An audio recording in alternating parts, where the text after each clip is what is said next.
but because you'll never really be able to exploit those on the street, it's mostly bench racing. So you're buying it for the look and to make your dick look bigger. That's what you're buying it for. Oh, what is up, guys? Mr. Diggyhead here, back for another glorious day. Actually, well, technically, since this is the first moto vlog, this is back for the first glorious day on the bike with you guys. Oh man, the smoke's coming back from all those wildfires. We keep getting rain that pushes it out for like 20 minutes. An hour of rain for 20 minutes of no smoke. And then look at that, it's back. Whatever. Boy, does it feel great on this Saturday morning though.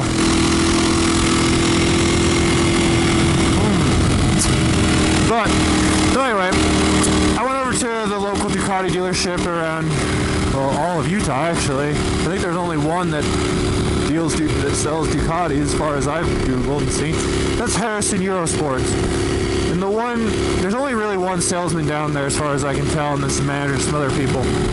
At least for the Ducati side. They have other people. I think the BMW branch is a little bit bigger because I think more people just ride BMWs. But I got his name, and I'll insert it. You'll see his name. I'll just put his first name. He's a really cool guy. And they're wrapping up. It's 6:30. They close at 7. No one is in, so they're wrapping up, pushing bikes in. And he recognized me from last year because last year I went in there and tried a bunch of their different bikes. And so I really want not a super sport style bike, but now Ducati's got the Ducati Super Sport.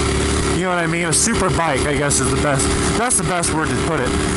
So I went in there to try it out, and I sat on that new V4, and I can make a 959 work. It'll fit me, and it'll probably won't be the most comfortable, but it'll probably be about like my Streetfighter, probably a little less comfortable because I'm just down lower. But and then he's like, the V4 is better for a guy your size. And I was like, didn't even want to sit on one, honestly. Didn't even want to sit on one because I knew. Because I've seen pictures, and you can just tell it's a big bike in pictures. So I'm sitting on it, and it's, like if you're really tall and are looking for a super bike, a bike that makes 200-something horsepower, check out that Ducati V4. Next week I'm going to try and go in and ride it. See if they'll let me put a couple miles on it, and I'll bring you guys along with me. But, just sitting on it, you got a lot I'm 6'7", and I've got a 36-inch inseam. And I ride up on my toes. That's just where I always ride. The balls in my feet, And you get a lot of room with that bike. The way they designed the tank, how wide it's wide. It seems like it could be a really comfortable super bike for what it is. You know what I mean? So I sat on the 959, and that was sweet. Honestly, it feels pretty good. And I have to honestly lean towards the 959 because I like to rev my bikes out. I like to use as much of the RPM as possible. And on the, a bike that makes 215, you put the exhaust on it, and you gotta have the exhaust. It makes 226 about. That's ridiculous on the street. That's ridiculous on the track, unless you're like the top probably 5% of riders. If 5%, probably the top 1%. But still, I'll probably eventually try to buy one. But one of the reasons I went in there is just, reacquaint myself, check out the 959, but also, I was doing a little moto vlog yesterday and didn't turn out. The video is all skewed, looked terrible. But I was talking about Ducati, the possibility of Ducati building a new Streetfighter. And I Google this every now and again and all that because I ride a Streetfighter. I love the Streetfighter. I love what it is. But I don't see it ever happening. The internet's with, and everybody on the forums, I'd buy one. If Ducati actually builds it, probably 1 out of 10 of those people will actually buy one.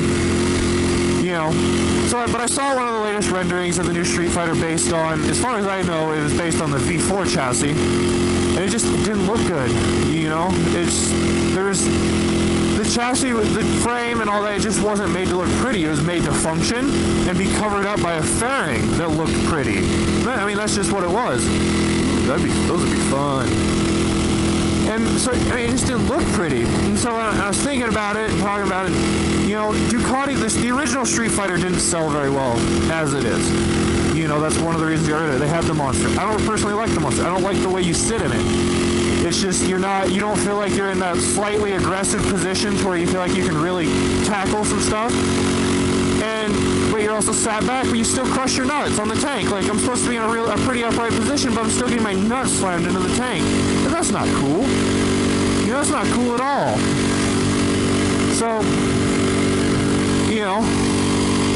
a lot of people like the Monster, though. You get a lot of bikes. A lot of the press guys, they like the Monster. It's more relaxed, but, a lot of people can ride it. You can ride it fast. I know you can ride it fast. So, the Monster is one of their kings. And then, I don't know why the Hypermotard. I don't think Ducati really cares about the Hypermotard. Honestly, I think they just build it for some reason. It must sell just enough units to keep building, but it doesn't seem like they're innovating with it very much. I saw the latest that's in production floors, which, I guess it was a 2000, I think it's actually just a 16 though. But, it still looks like every other Hypermotard that's ever been built. Slightly different, a different motor, wet clutch, longer Desmo service, all that junk, right? But, black and white display. It's got the gear indicator, and it had the fuel gauge, if I remember that, which I wish I had a gear indicator and actual fuel gauge, don't get me wrong. But when you come off a Monster, I didn't even ride the new Hypermotard. No, I rode the new one, the 939. But the 939, I honestly can't remember. This is last year, guys. The new 939 for the newest, it was the base model. It might have had a color display, but I don't think it did. I'm like 99.9% sure it didn't have a color display. The new TFT display. When you get off the Monster, the Panigale, or the new Multistrada, and you jump on that has all the color displays, that has all this, and then you jump on that, you just feel like, wow, I just paid, you're buying the SP version, you just paid a lot of money. One of the main things you look at while you're riding is check your speed, check your gauge, check your RPM, check all that junk. We're just going to do a little U-turn real quick. Is the dash. It just feels cheap and old and, I don't know. Great bike. It was a lot of fun. The base model was a lot of fun. Strip, definitely a hooligan bike. Take it off curbs, drive over curbs, drive on the grass, all that junk, right? Do a little off-roading. Strip, a hooligan bike. But it just felt cheap when it came to that dash. And I don't know, that's just a big thing. I don't think Ducati cares about the Hypermotard as much as maybe they probably should, or maybe it just doesn't sell well enough and they just keep it around to keep it around. I don't know. I honestly haven't done enough research. But, I don't think they'll ever build another Streetfighter because they've got a lot of bikes that are more polarizing. That's the best word. And then they came out with their Super Sport, which is, I haven't ridden it yet, but as far as I can tell, as far as like some of the reviews I have watched on it, it's a lower powered, fully fed Streetfighter, which isn't really a Streetfighter, but still, it looks like it's got a more relaxed riding position. The handlebars are more up, but it looks like a Multistrada and a Panigale had kind of an ugly baby. It just does. It just looks like they had an ugly baby. I don't know if they're going to get canyons up. Might know them. But yeah, it just looks like it had an ugly baby, and so I'm not a huge fan of the Super Sport. I think it could have been made to look a lot better and maybe would have sold better. I don't know.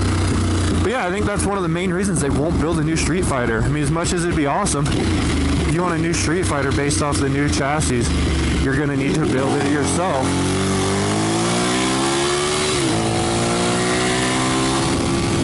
I don't feel like being behind that WRX.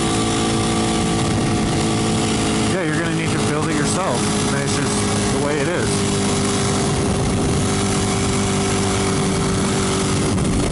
Okay, slow down. Yeah, if you want a new Streetfighter, you're gonna have to build it yourself on it. So you're gonna have to figure out a lot of stuff too. Because yeah, you can take an older Streetfighter headlight, that's fine. But when you start de-skinning these super bikes, you start to realize there's a lot of crap in the way. The coolant tanks, and that's another thing is Ducati can't just de-skin a super bike or maybe add a couple pieces and just send it out. no. If you look at them, the coolant tank, especially on the new V4 that I just recently saw, a deskinned version, you know, the coolant tanks are in the way. There's everywhere, hoses running everywhere, lines running everywhere. You know, there's already a lot. You look at the older Streetfighter, and at the beginning of this video, I'll try and get some B-roll to run in the beginning of this video. But if you really look close, I just had to replace the thermostat on my bike. Yeah, I guess it'd be a thermostat, I don't know. The coolant sensor, the coolant temp sensor, right? And that was a pain in the dick to get to because of all the coolant lines that were running through it.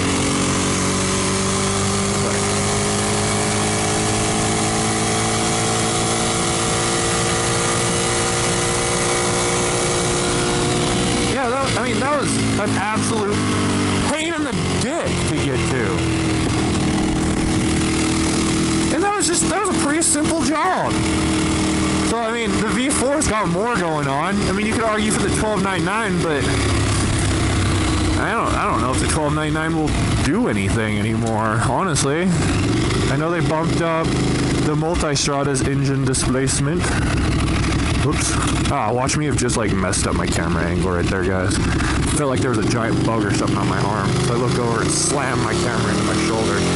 I'm so tall, I have to have my camera actually below my helmet. Otherwise, all you see is like kind of horizon. It's kind of weird. So, and then plus, I have the Sony the Sony Action Cam, the X3000. They really need to put a new name on it. But it's a fairly large camera. And if it's up, it gets in the way of my blind spot when I go to check. So if it's down, apparently I need to figure something else out because, I guess if I keep my shoulder and I'm sitting up a little bit, I don't know. I'll experiment with that. But, yeah, I don't think they'll ever build a new Streetfighter. There's just too much going on. It probably caused too much engineering. And because, like, if the original Streetfighter sold like hotcakes, and they're just like, hey, we're doing a limited run, and the Streetfighter died, and then they're going to bring it back, maybe I could see it, but not with the new monster. Which, I mean, you ride the new 1200S, and it makes so much torque. Like, it makes so much torque. It's not terribly fun to ride, honestly. I don't know, maybe it's just me. Maybe I'm just a wuss. Just a little wussy baby.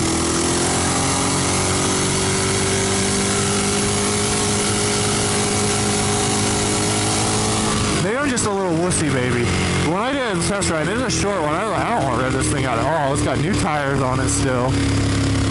And they're not scrubbed in at all. And it just makes so much torque. You can just feel it making torque.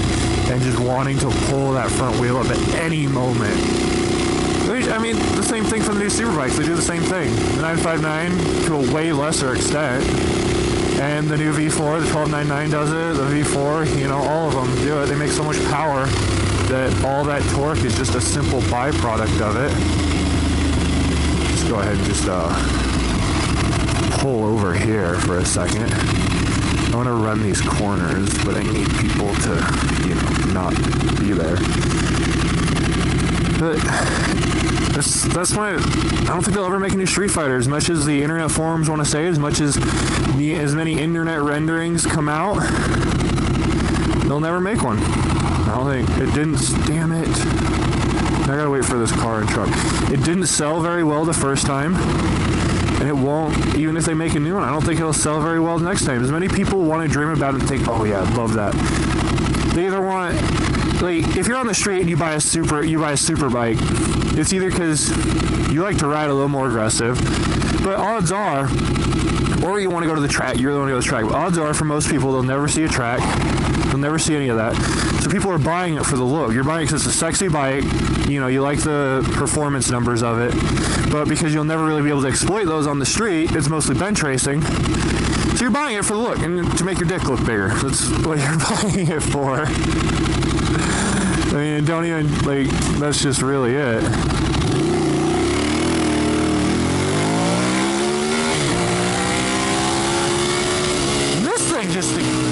This thing still accelerates really like a bat out of hell.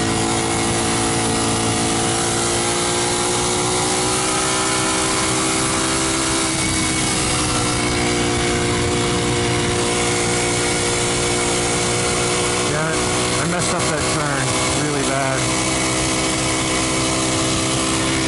terrified of cops, honestly. I end up always slowing down. There's just always cops. Whatever. But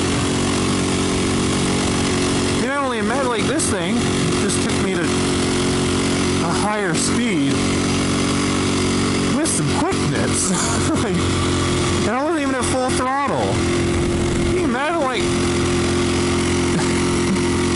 a bike that makes, what is it, 80, 90 more horsepower or something like that?